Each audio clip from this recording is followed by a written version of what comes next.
least now we know who's powerful enough to defeat Captain Marvel. It's me!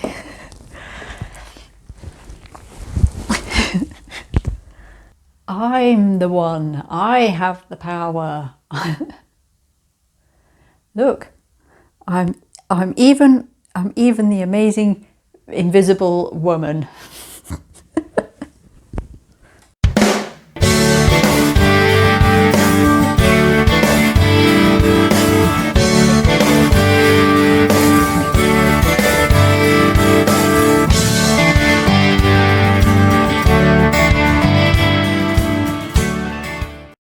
So with this episode, we're going to talk a little bit more fluidly about magic powers.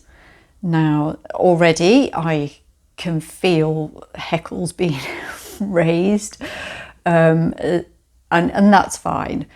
Sometimes when we talk about magic powers, we can get a sense of the other person glazing over, and we can almost feel the eye roll that they are politely trying not to do.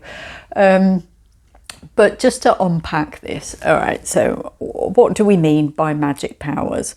So obviously we're not really talking about the Hollywood-esque representation of the magical witch. That's not really how magic shows up in the real world.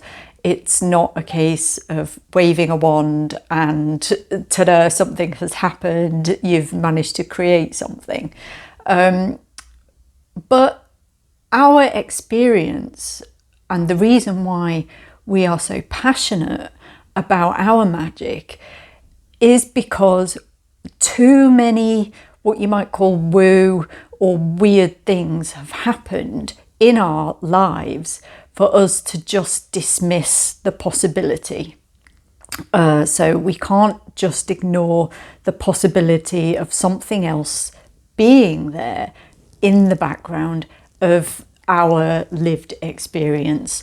And so for us, this is where our belief, our passion, our ability to work in a magical context really comes from. So when we talk about magic and magical powers specifically, we are sort of talking about real world scenarios, real world experiences that anybody can have. This isn't something that you are born with. You can learn these powers for yourself, and we invite you to have a listen to what we've got to say, see if any of it resonates with you, and just kind of to try to lean in to that kind of magical thinking and that magical experience for yourself. So one of the first magic powers that we are aware that we have here at Magenta is that of empathy. Now, even now when I'm saying that, it's not a magic power, and that's fine. Many people don't recognize the ability to feel somebody else's feelings as magic, but be open to the idea that not everybody can experience this, and empathy is very different to sympathy. So just think about that. Empathy is where you are sharing that experience. You are feeling that person's feels for yourself as if they were your own. It's not the same as intellectually perceiving that what they are going through is a difficult situation, and you recognize that and you appreciate their experience and what they are going through. It's not an intellectual exercise. Empathy is very much an emotional exercise compared to sympathy, which for us we would suggest is quite an intellectual perception of somebody else's lived experience and somebody else's emotional experience. So what is it about empathy that we experience that makes us feel like it's more of a magical experience? Well, I think this goes back to the kind of belief that we have that empaths are highly sensitive people. They tend to absorb other people's emotions. They're quite intuitive in that they can often sense a situation or get a sense of what somebody is feeling without the dialogue, without the explanation around it. Even to the point of listening to someone's trauma or listening to someone's problem, and even if they don't know what's wrong, an empath will be able to identify what's wrong and reflect that back to them. And for us, that's something that we've experienced in the real world, in real life, in our daily lives, we've experienced this. We've had a role in the past where we have been a trained listener to people, and this is about not judging their situation. It was set up through our day job, and this listener role meant that you were a confidant and you were on hand to support people who may have experienced bullying or harassment in the workplace. So being a listener meant that you had to be open to people's interpretive experiences of those sort of very difficult scenarios. But often when they reach out to you as a listener, so when these people were reaching out to us, they would say, I don't really know how I feel about this. They would tell their story. And as empaths, we have been able to reflect the situation back and saying things like, oh, I'm getting the sense that this is where this is coming from. This is why you feel frustrated. How does that resonate with you? And 100% of the time, people have been absolutely astounded by our ability to hone in on what they are feeling when they have struggled to identify that feeling for themselves. So that's an example of how empathy and how being an empath really exists for us in our real world, in our daily lives. Often we struggle to be in crowds. Now, I know that that's not unique, and certainly we are just coming out of a global pandemic where being in a crowd has often meant some threat. There's threat there if you are out in a crowd. But this is something that we've never been comfortable with anyway. We'd often leave a shopping centre or leave a supermarket and be absolutely physically drained. We may even have had a headache. Often our migraines are linked to very difficult emotional circumstances, either through our own emotional circumstances or emotional circumstances brought about by somebody else's experience. So for us, empathy, being an empath, is something that is very real.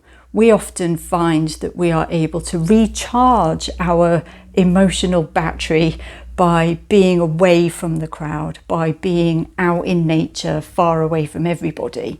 This is our opportunity to be on our own, and it's how we are able to recharge and come back fresh so that we are able to give more to others.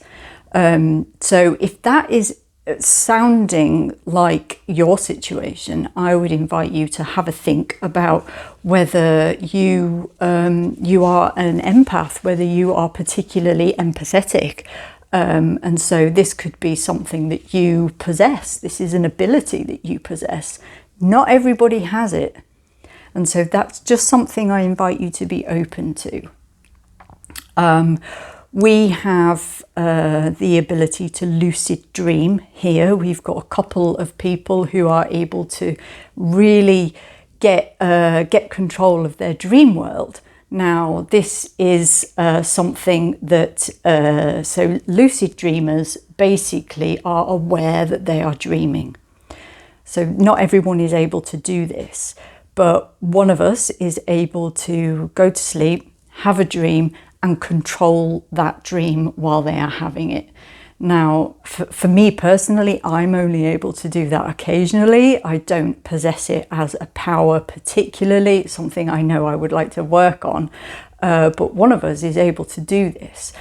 So I'm in slight awe of this person, that they are able to go into their dream and control what happens and control those characters within that dream.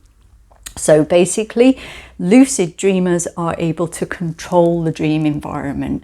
And for us, this is an amazing ability, because if you think about the psychological understanding of dreams, where it comes from, there's a lot of basis in psychology around what the dream symbols mean. If we are able to control those, is there an opportunity there to learn more about what we are dreaming and shape that information for us?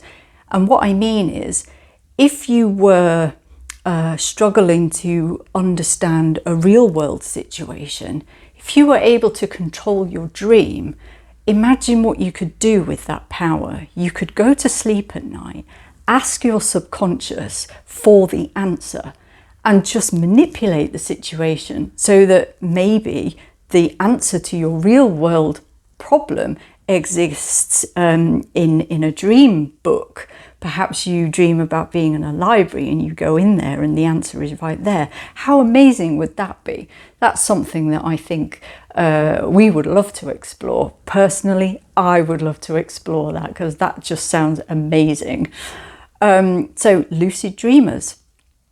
I'm told that the person who is able to lucid dream just has the ability to do this naturally, but you can learn how to lucid dream. For example, you are probably more able to control the dream situation when you are having a dream. For example, if you have woken up in the night and then gone back to sleep again, that's one way of being able to control your dream, because that second round of REM sleep or dream sleep is more able for you to connect to it, because you've already been awake once. I don't understand the science behind this, but that's one method of being able to control your dreams. Another method of learning lucid dreaming is by simply telling yourself that you are going to lucid dream tonight. So if you lay in bed and just before you fall asleep, you speak to your unconscious self, your subconscious mind, to say, right, I'm going to lucid dream tonight. That's been our experience. So we've been able to have a lucid dream by instructing ourselves that we will have a lucid dream. But as I say, this isn't something that I'm able to do naturally, not with the frequency that one of us here at Magenta can do. Another power that we possess here at Magenta is something called claircognizance. Now, you may have heard of the clairs, clairaudient, clairsentient, clairvoyant. So claircognizant is the ability to be able to kind of know something without really knowing why you know it. And that's really, really hard to explain, because a clairvoyant is able to see an image in their mind, and a clairaudient is able to hear a message. But a claircognizant is able to know something without knowing how they know it. And the only way I can really explain it is if you've ever watched a film or read a book and you've sort of guessed the ending, or you've guessed the twist. That's as close as you can get to understanding what it's like to be a claircognizant. It's knowing something without knowing how you know it. Now, this has shown up for us a few times in our lives. So for me personally, it's not something I'm able to control, sadly. I really wish I could. I would love to be able to tap into that, and it's something that I'm working on through my own magical development, the ability to control that side of myself. But where it has shown up is knowing when something is going to happen and not being able to explain why I know it. I just know it in my bones and in my heart and in my soul. The most recent example of this was the other day. I was preparing something for one of us to eat. So we've got some food intolerant people here, but everything kind of all went in the oven together. Pulling out which food was whose, well, it kind of all got a bit lost in confusion. But I was preparing something, and I just suddenly got an intuitive hit. I knew what I was doing was the right meal for that person, but they'd already come in and got the wrong meal. They were about to eat it. So I was able to swoop in and say, no, you that's the wrong one. This is the right one. And they were saying, well, how do you know? This is fine. This is mine. No. Believe me, I don't know how I know, but I know.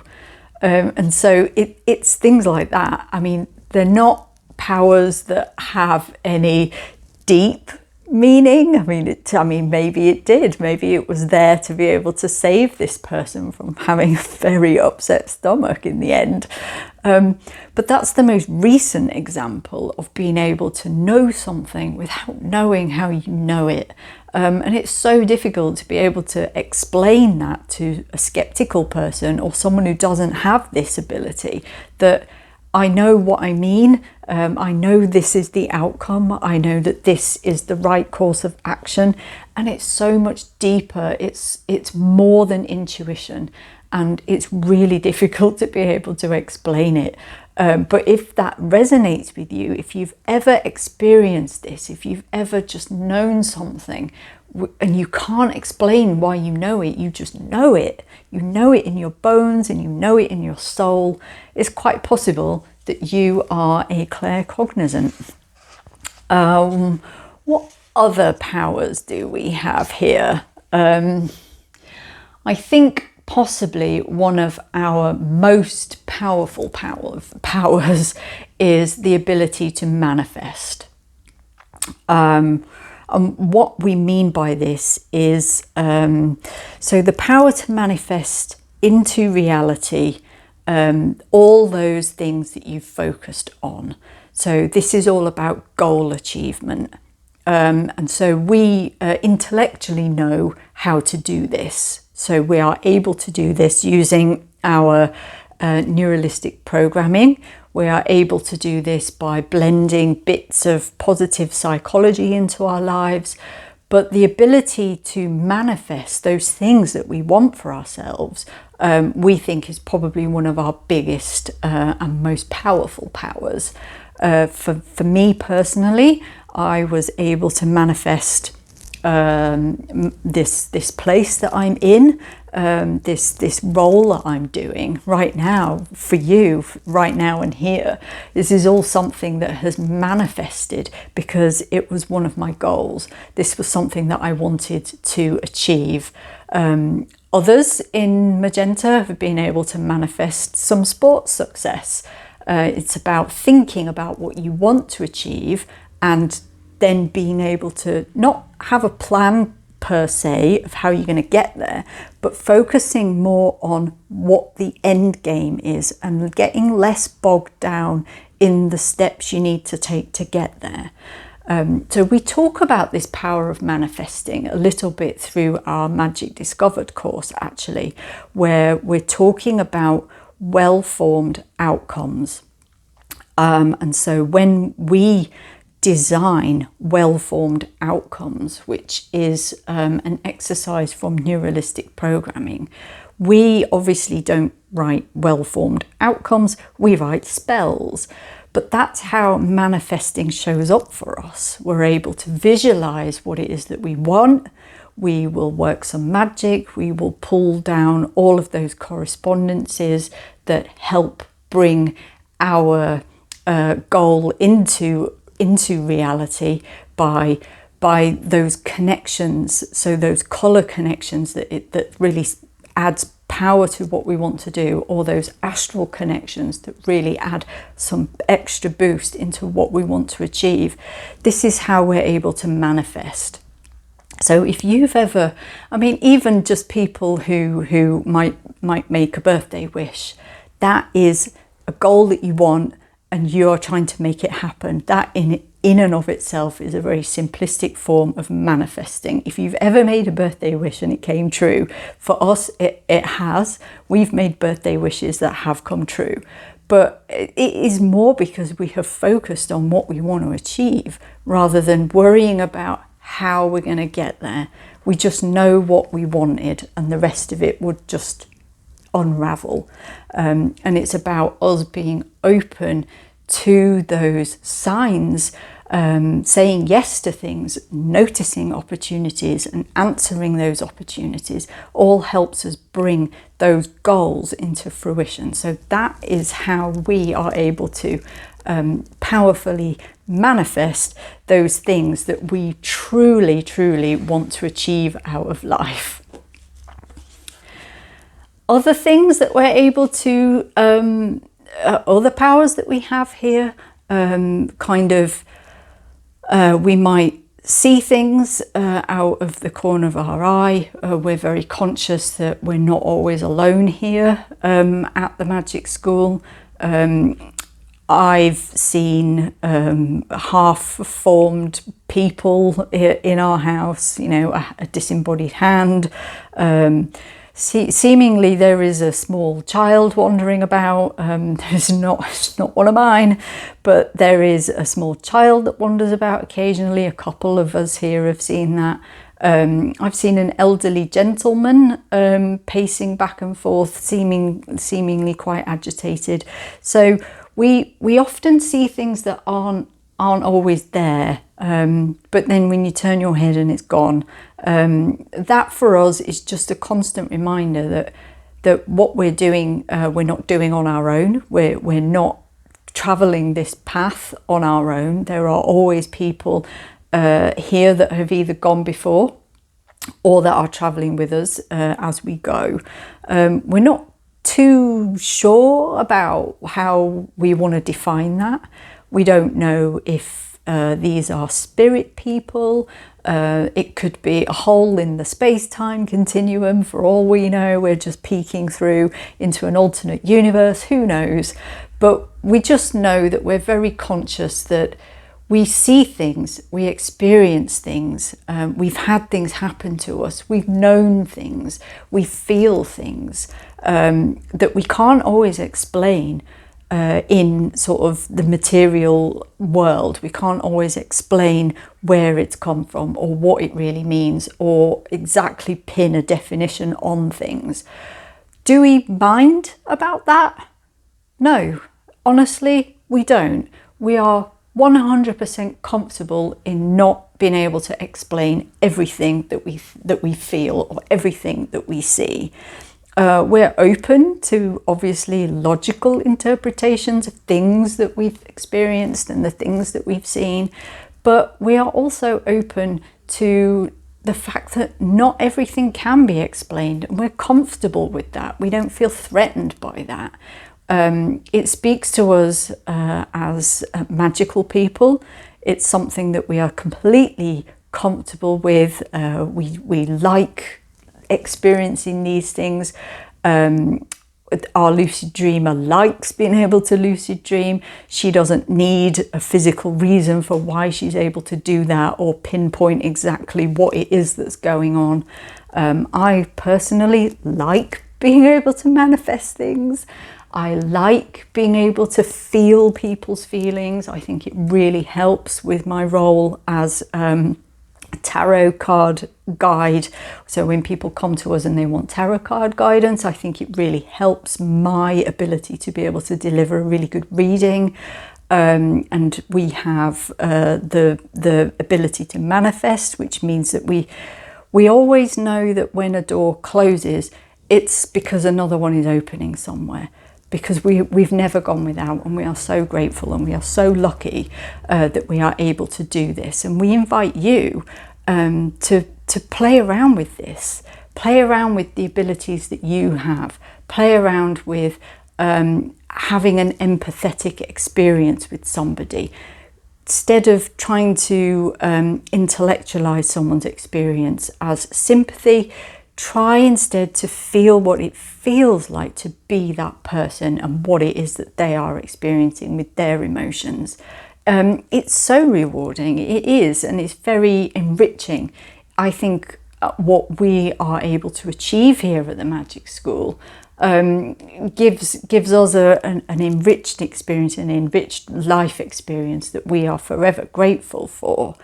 So we invite you to take away from this any of the magical powers that we have a think about what powers you have. Perhaps you experience clairaudience or clairvoyance. We'd love to hear from you. Get in touch with us, share your stories with us, because that's how we keep these conversations out into the open, instead of squirreled away somewhere as if they're shameful or embarrassing. Because for us, we are magical people, and why shouldn't we label our abilities as magical? And that's it. That's our show. We hope you enjoyed it, and we'll see you next time. So that's it. That's our show. If you liked it, give us a rating and review, share with others, tell your friends. You'll find all our contact stuff over at magentaschoolofmagic.com, including our social media and links to the Magick School itself.